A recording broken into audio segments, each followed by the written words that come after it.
lahat tayo may kanya-kanyang opinion, entitled tayo dyan. Pero ang sa akin, habang may panahon pang banatin nyo na ang buto ngayon, isanay nyo na ang sarili nyo, sanayin nyo na ang sarili nyo na magkaroon ng time management. Ngayon palang iplano nyo na. Isulat nyo. Do not trust your memories. Kasi minsan kahit pumapalpak pa rin tayo sa memorization.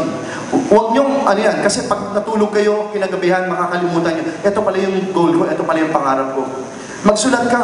Kahit corny. Magkaroon ka ng, diary, I don't know, hindi diary, o kahit na notebook lang na This is what I wanna be. I'm 17 now.